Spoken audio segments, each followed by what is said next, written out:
Bom dia, boa tarde, boa noite.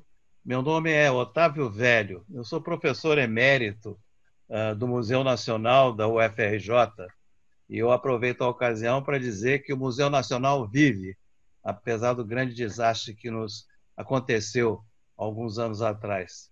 Além disso, eu me orgulho muito de dizer que eu sou um militante da SBPC, da Sociedade Brasileira para o Progresso da Ciência. E fico assim na minha apresentação.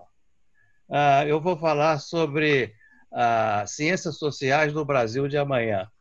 Eu escolhi falar em ciências sociais, mas eu não vou ser muito rigoroso com essa terminologia, porque, eventualmente, alguma coisa do que eu falar terá a ver com o campo da ciência em geral, e não necessariamente só das ciências sociais. E, por outro lado, eu posso, eventualmente, também ter um viés na direção da antropologia, que é a minha disciplina de referência principal. Mas então fica assim: ciências sociais, ciência em geral e antropologia, isso vão ser as minhas referências. Eu queria começar falando que eu diria que a ciência social mais moderna nossa, a gente pode datar ela dos anos 60, quando houve uma articulação, uma associação forte entre a atividade de pesquisa em ciências sociais e a pós-graduação nas universidades. Antes disso, eu diria que a posição das ciências sociais no campo intelectual do país era mais frouxa. Nós poderíamos, eventualmente, estar num lugar, ou estar em outro, ou estar na graduação, ou estar fora da universidade, né? E não necessariamente identificados com o campo científico. Uma ligação forte, por exemplo, com a chamada área da cultura. Os meus primeiros artigos, por exemplo, nos anos 60, eles saíram em revistas de cultura geral, e não necessariamente de ciência, ou de ciência social, ou de antropologia. A partir da década de 70, 60, e sobretudo após 64, houve essa articulação forte entre a pós-graduação e as ciências sociais, e um certo enquadramento, digamos assim, da ciência social no campo universitário. Isso levou também a um processo que eu diria, de certa maneira, de substituição de um estilo mais ensaístico, mais cultural, ensaístico, geral, por um estilo de pesquisa. Esse primado da pesquisa ficou muito forte. E eu diria também que houve uma certa referência à pesquisa empírica, no caso da antropologia, por exemplo, sobretudo ao trabalho de campo, né? E uma certa americanização, em contraste com o que seria um estilo mais francês de trabalho e de organização institucional que predominava anteriormente e que tinha como modelo a USP daquela época. E também com isso, todo um enquadramento no sentido de prazos mais rígidos, né? de, de, de, de financiamentos mais organizados também, todo um enquadramento nesse sentido. E uma disciplinarização, né? Eu acho que antes a gente ficava mais frouxo, mais solto para transitar, e a partir daí nós ficamos mais referidos às nossas disciplinas, no meu caso, a antropologia.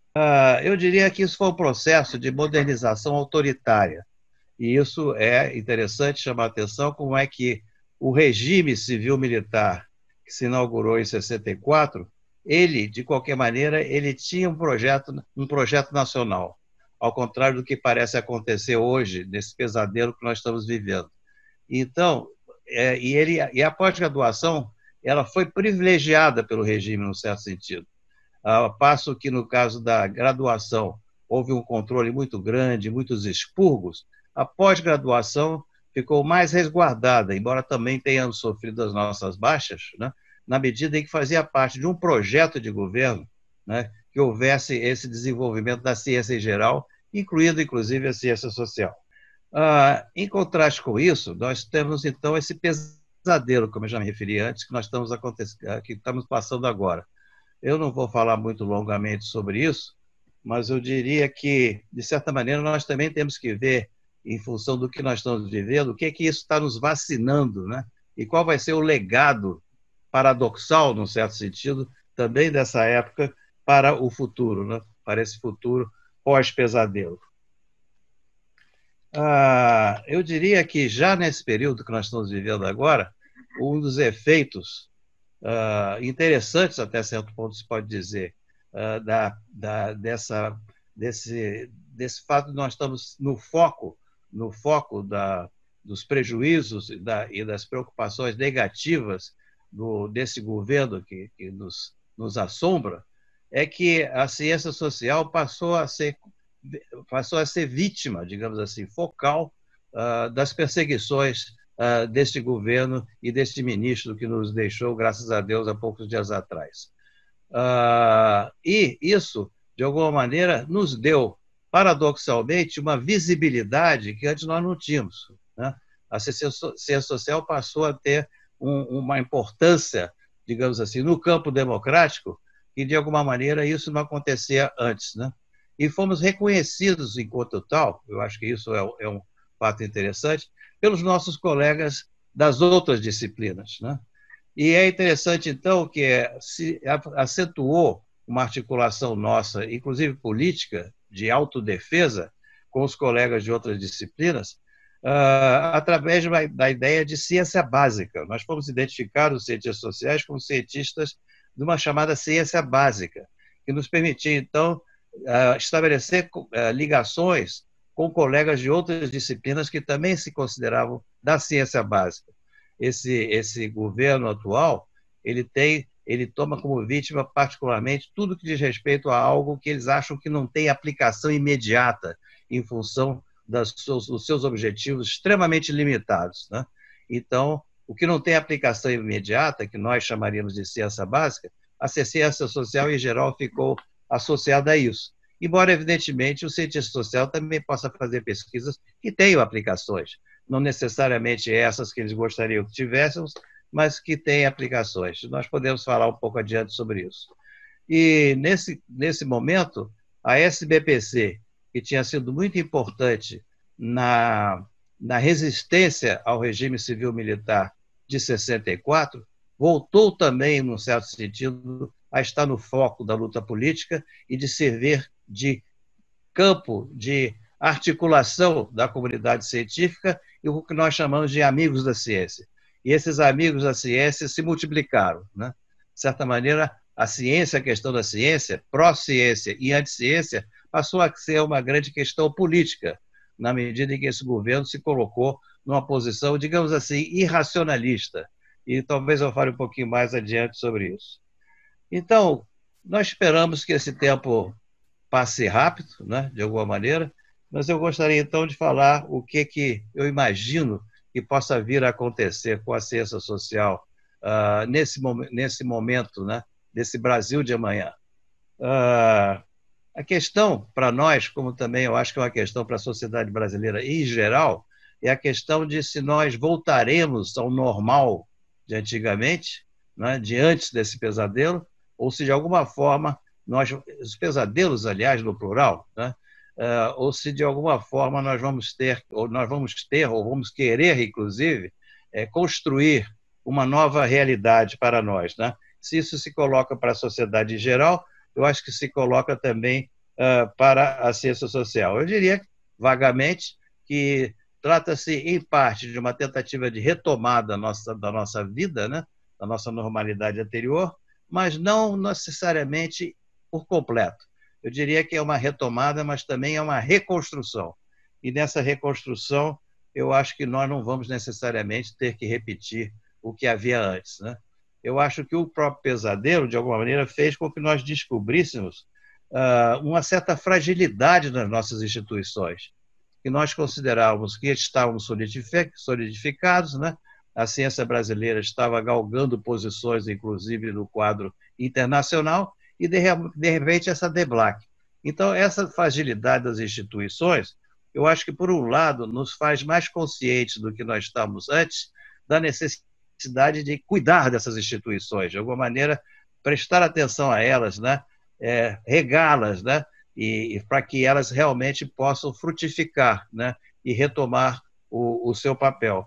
Mas, por outro lado, com isso também, temos mais cuidado com elas, né? Com as nossas instituições. Mas, por outro lado, também, essa fragilidade relativa que se revelou faz com que também a gente perceba que essas instituições elas não são inamovíveis, né? Não são inamovíveis.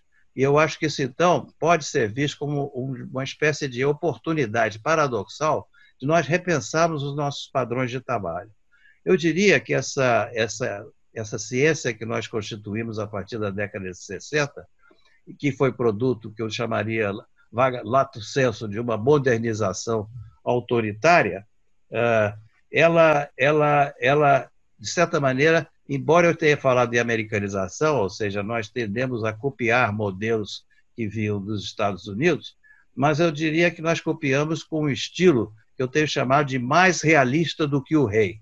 Ou seja, aquilo que foi constituído naturalmente, normalmente, que faz parte de um processo em outros países, na medida em que ele é importado com um certo artificialismo, que às vezes se importa a letra da lei, não se importa necessariamente o espírito que presidia a essa Constituição toda. Então, essas instituições foram, de certa maneira, reificadas, para usar uma expressão mais filosófica, né? E tendemos a considerá-las, então, como se estivessem dadas e estivessem inamovíveis. Esse momento agora, paradoxalmente, eu acho que nos faz pensar na possibilidade de recolocar a nossa posição em relação a isso que nós construímos e construímos com muito trabalho até agora. Eu diria que, então, essa revisão do nosso aparato institucional, ele pode se dar também utilizando, eventualmente, recursos anteriores a essa época pós-64, que nos marcou tanto, né? Então, eu espero que isso aconteça, que essas novas alianças que foram constituídas, inclusive na resistência a esse pesadelo que nós estamos vivendo, que elas possam se manter, ter uma certa permanência, não é? E com isso, no nosso trabalho, nós voltemos a conseguir realmente avançar no que diz respeito à interdisciplinaridade e à nossa relação com outros campos. Aconteceu por razões institucionais, não precisaria ter sido assim, que a chamada ciência social ficou colocada no campo da ciência. Mas, na verdade, a nossa atividade ela é híbrida. E assim como nós podemos pensá-la como sendo ciência, nós podemos pensá-la também como estando no campo da cultura. Então, eu acho que esse enriquecimento tem vindo agora com essa nossa resistência, e eu espero que, então, isso possa permanecer por mais tempo. Por outro lado, eu diria, entrando mais na parte substantiva, eu tenho falado mais até agora sobre a questão institucional, que a ciência e o conhecimento em geral não é imune a um certo espírito do tempo. Eu acho que cada tempo, de certa maneira, ele constitui um espírito que preside e influencia os vários campos da atividade social, inclusive o campo do conhecimento em geral e da ciência em particular. E que, nesse período que nós fomos constituídos, o que foi cada vez mais se consolidando foi um espírito do tempo que eu diria que eu chamaria de espírito do tempo neoliberal, né? Esse espírito do tempo neoliberal, eu diria que, de alguma maneira, marcou a nossa atividade. E eu acho que uma das coisas que também esse pesadelo nos fez perceber é que esse espírito neoliberal ele pode não só, eventualmente, nós podemos concordar ou não com este ou aquele aspecto do neoliberalismo, mas ele também produziu frutos podres, né? Eu diria que a tendência fascista, que de alguma maneira nós estamos presenciando hoje, ela é uma tendência fascista, é um limite produzido pelo próprio espírito neoliberal que nos constitui agora. Não estou identificando o neoliberalismo com o fascismo, mas ela é uma tendência limite do próprio espírito neoliberal. E, de alguma maneira, então, esse espírito neoliberal, eu acho que impregnou a nossa atividade, as nossas teorias, a maneira pela qual nós vimos a sociedade. Não é possível, nesse momento, eu entrar em detalhes a respeito disso, mas eu diria que, na ciência social, houve uma ênfase, por exemplo, na ideia de construção de narrativas, como se o social fosse constituído através de uma certa arbitrariedade nessa construção de narrativas, né, que, de alguma maneira, não levava em conta a existência de um real, com R maiúsculo, né? Então, essa ideia de construção de narrativas, essa ideia de construcionismo, a ideia do construcionismo, que muitas vezes, então, essa ideia de construção de narrativas e de construcionismo foi identificado como uma tendência intelectual chamada de pós-modernismo, né? Então, acho que isso fez parte desse espírito do tempo que nos presidiu até agora. Eu diria que não é à toa que agora, na resistência, a ciência, no seu sentido mais duro, né, volta, aparece e ganha um prestígio que, de certa maneira, não estava tão claro, digamos assim, para a sociedade. A ideia de ciência hoje está na boca do povo, né? Então, eu diria que uma tendência, provavelmente, agora, nos próximos tempos, é de um certo realismo científico, né? E um realismo sociológico, no caso das ciências sociais, que vai se distinguir um pouco do que nós estávamos praticando ultimamente. Então, eu acho que essa ênfase na cientificidade vai ser um elemento muito importante, eu imagino assim, nos próximos tempos. No entanto, como é que se coloca as ciências sociais aí? De certa maneira, eu acho que nós fomos acolhidos por nossos colegas, nós ganhamos uma legitimidade maior do que nós tínhamos antes, mas eu acho que nós precisamos continuar, de alguma maneira, a fazer ouvir a nossa voz, para que essa ideia de cientificidade, por sua vez, não nos sufoque. Eu já falei da necessidade de continuar a nos ligar a outros campos, ao campo da cultura, né? E eu diria também que é necessário que se alargue a noção de cientificidade que preside a nossa atividade, né?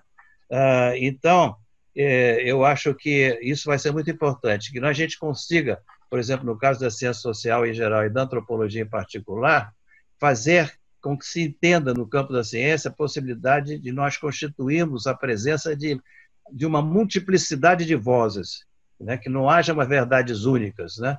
E que, então, essa democratização, digamos assim, do debate e do diálogo, né?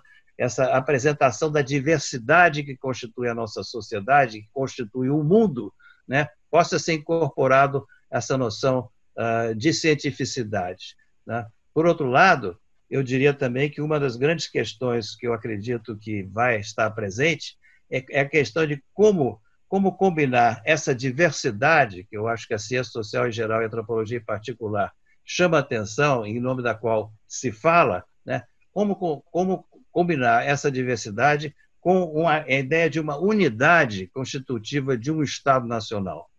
Eu acho que essa é uma questão importante para a sociedade brasileira e eu acho que não se pode ter soluções simplistas em relação a isso, mas eu acredito que isso vai ser um ponto muito importante no nosso trabalho. Eu diria também que, nesse processo da resistência, nós nos demos conta também da necessidade de se trabalhar mais o campo da educação. Eu acho que aí é um lugar em que todos nós teremos essa tarefa, de, além do nosso trabalho de pesquisa usual, nós estamos voltados para a necessidade de um diálogo maior com a sociedade como um todo. Nós não podemos continuar, de certa maneira, encastelados, no caso da ciência, na pós-graduação e na pesquisa, na nossa pesquisa estrito sensu, mas é preciso, de alguma maneira, que nossa voz seja ouvida, né? Eu acho que, se ela não foi ouvida até agora, isso, de certa maneira, é uma dívida que nós temos com a nossa sociedade, né? Eu acho que voltar-se mais para esse trabalho de educação vai ser muito importante nos próximos tempos. E eu espero, então, que essa ciência social ela possa estar presente não só nas discussões dos cientistas sociais, mas apareça também nas discussões e nos currículos dos colegas de outras disciplinas científicas e também para fora do campo científico. Eu gostaria de dizer, para terminar esta apresentação, que eu espero que no futuro eu possa vir a ver cursos de antropologia, a presença da antropologia nos currículos, inclusive, dos colegas da engenharia, nos cursos de engenharia, né? Para enfrentar dilemas, por exemplo, com os quais nós temos que lidar. Por exemplo, dilemas que o engenheiro tem que trabalhar em relação à construção de hidroelétricas na Amazônia. Isso tem sido um embate muito importante, muito sério, Eu acho que há um certo diálogo de surdos aí em relação a questões como essa. Eu acho que então um trabalho de educação, um trabalho de mais articulação entre nós, de discussão entre nós, eu espero que isso venha a caracterizar não só o nosso trabalho político, mas também a própria construção das nossas ciências em geral e, no caso particular, da ciência social e da antropologia. Obrigado.